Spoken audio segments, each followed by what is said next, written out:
Boltzmann's equipartition theorem, we have also we already derived this equation that Ni equal to n by p, where p is called partition function, and this is e to the power minus alpha plus ei into beta.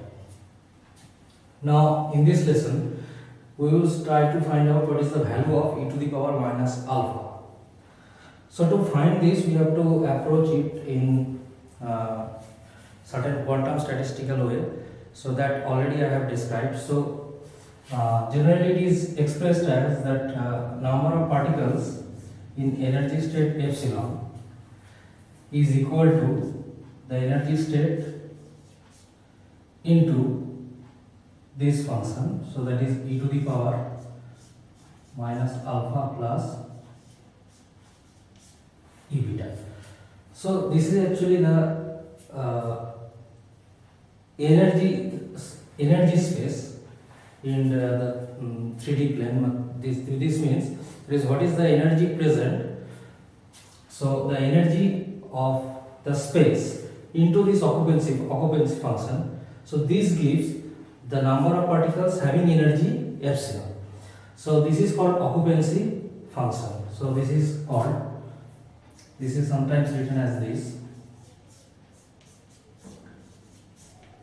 So this function of t, that is equal to e to the power minus alpha plus beta e. So this is called occupancy function.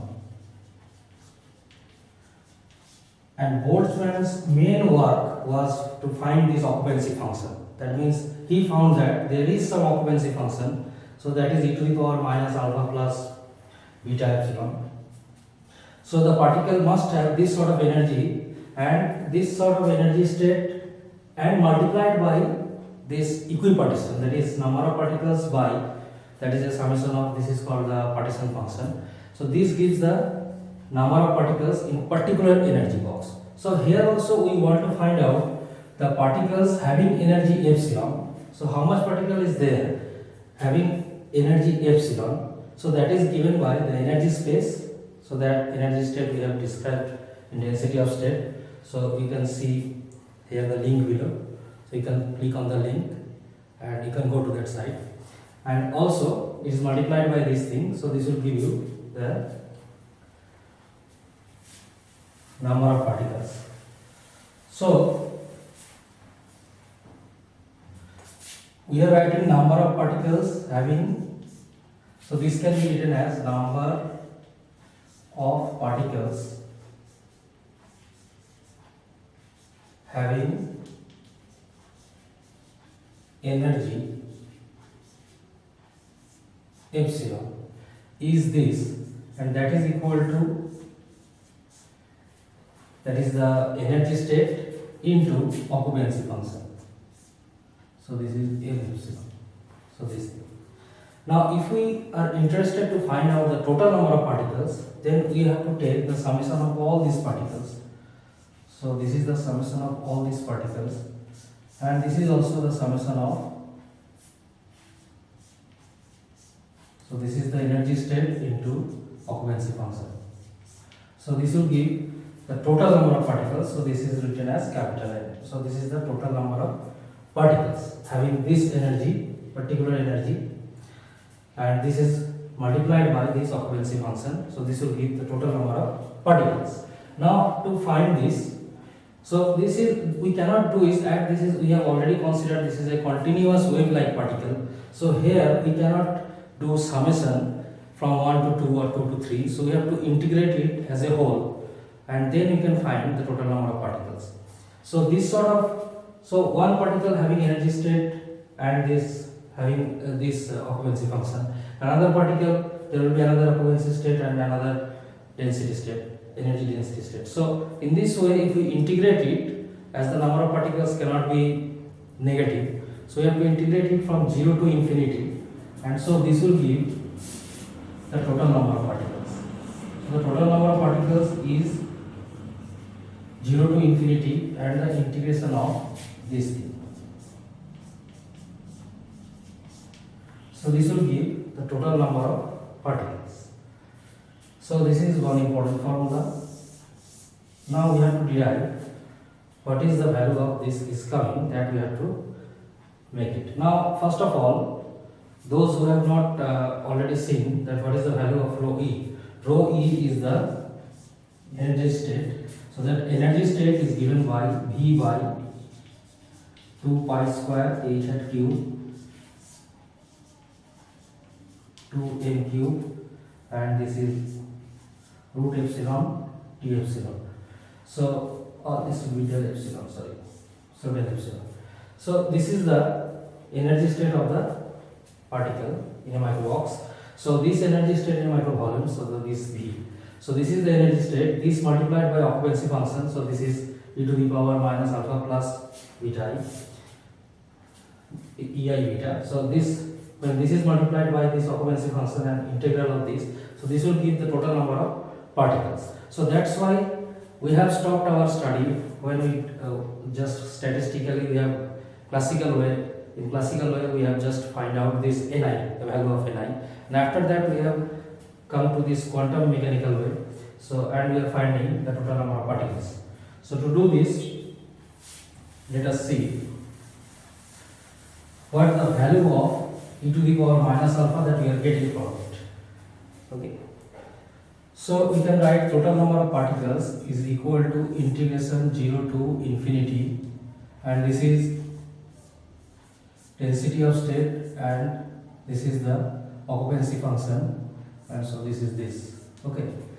So this will be equal to 0 to infinity, and this is V by 2 pi square h hat cube root under 2 m cube, and then it will be root epsilon del epsilon, and then occupancy function, so this is into e to the power minus alpha plus beta. So this thing, now see here we have this total thing as constant, and also e to the power minus alpha is also a constant. So we are making the constant part outside because it will not be integrated. So V by 2 pi square h hat cube, and then this thing and e to the power minus alpha.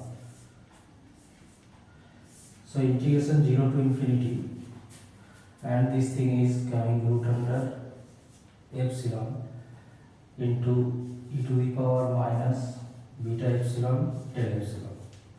So what we have to integrate is this part only. So I am writing this constant, all these are constant. So this constant I am writing it as chi. So chi is a constant. So chi into I, where I is this integral. Okay. So again at the top I am writing what is the value of chi and what is our integral.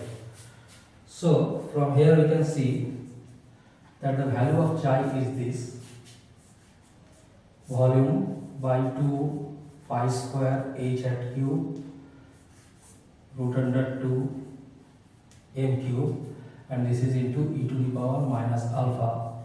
So this is the value of chi, and our integral I is equal to integration 0 to infinity, and this thing that is root under epsilon e to the power minus beta epsilon del epsilon. Okay. So this is a participle. Okay, so at last we have to make it that chi into I, and that will give the total number of particles, that is n. Now at first we have to find this integral. Okay.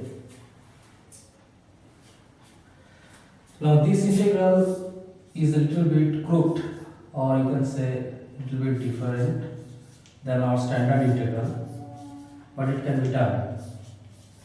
Okay, so let us take here, let root under epsilon equal to, we are taking x, such that differentiating we are getting 1 by 2 root epsilon del epsilon equal to del x.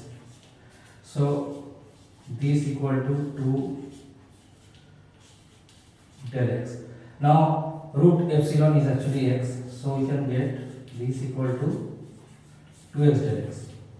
Okay, so we will put it here in the place of del epsilon. So this will be, and the limit will not change because it is 0. If we put here 0, so x will be 0.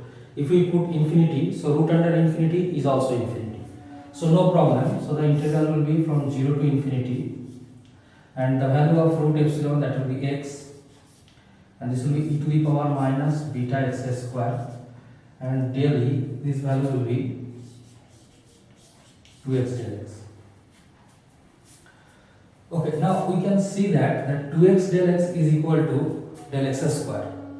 So this is actually the differentiation of x square. So we can take this is as one of our function, and this is the another function. So this is function 1, this is function 2, and by integrating by parts, that we will get, so this x will remain here, and integration of this will be e to the power minus beta x square by minus beta minus, so this integral e to the power minus beta x square by minus beta into differentiation of x is 1 del x, so this total, and its limit is 0 to positive infinity. So what we are getting, from here, that this part, when you put infinity, so you will get e to the power minus infinity, because square of infinity is infinity. So e to the power minus infinity is 0, and when we put 0, so then this x will give 0. So the value of this integral when putting between 0 to infinity is becoming 0. So only integral that is remaining is this part. So that will be equal to, so this minus and this minus, so this will be plus. So this will be 1 by beta, and integration of 0 to infinity e to the power minus beta x square del x. So this is the integration that we have to calculate now. Okay, so this integration can be done in a way that, suppose I equal to, we have got 1 by beta, and this is from 0 to infinity, and this is e to the power minus beta x square del x. Similarly, we can take I equal to, just we can change the variables. So in place of x we can write y also. So you will get integration 1 by beta. So the value of integral will remain same if we change the variable. So variable is not a factor in case of integration. So let us write this beta y square del y. Now if we multiply this I with this I, so then we will get I square equal to this into this. So this will be 1 by beta square, and this is the integration 0 to infinity, and also integration 0 to infinity, and this will be e to the power minus beta x square, and this is, so if these two are multiplied, then it will be, the power will be added, so x square plus y square, and this will be del x del y. So this is the case that we are getting when we are multiplying these two integrals. Now we have to use a little bit Jacobian here. So let us take this x equal to r cos theta and y equal to r sin theta, such that x square plus y square is equal to r square. So this is 1. So in place of x square plus y square we can put r square, and also if theta is very small, then we can take x equal to cos nearly tends to, when theta tends to 0 degree,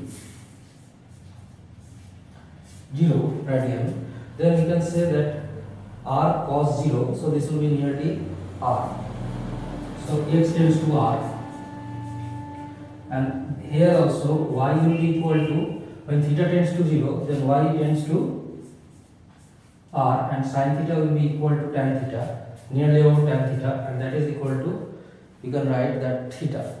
So this is r theta. Now if we differentiate, then del x will be del r and del y will be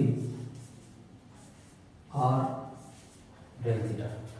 So this thing, but here we are actually assuming that theta is nearly equal to tan theta, that means y equal to sin theta, but y can be approximately equal to r tan theta. This can be taken. So your theta will be equal to tan inverse y by r. So this is, so we are integrating what is x. So del x is remaining del x, that is del r. So r is tending from 0 to infinity, okay. But here when we are talking about y, then we are seeing that y is nearly equal to r tan theta, where theta is tan inverse y by r. Now if y tends to 0 to infinity, y is also tending from 0 to infinity. So if we put here 0, then it will give tan inverse 0, which is 0, and if we put infinity, then it will give tan inverse infinity, that is pi by 2. So making these changes, we will get this thing.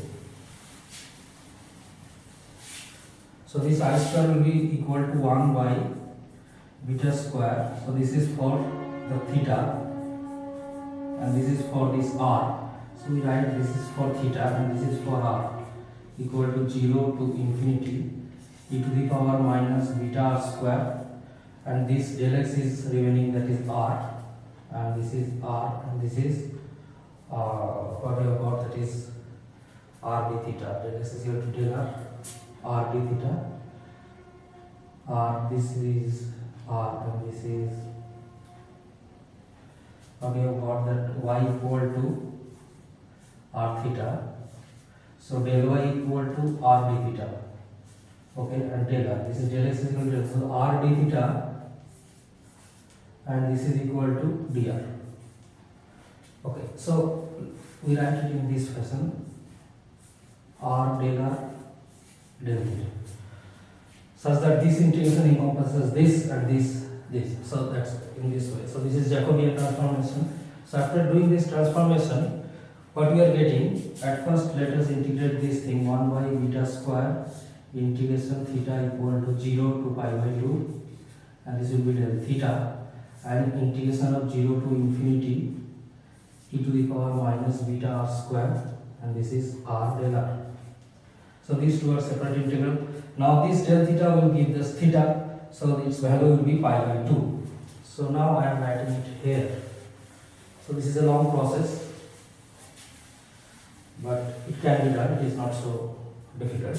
So I square is equal to 1 by beta square into, this will be only theta, and this will be from pi by 2 to 0, and integration 0 to infinity, this will be e to the power minus beta r square and r del r.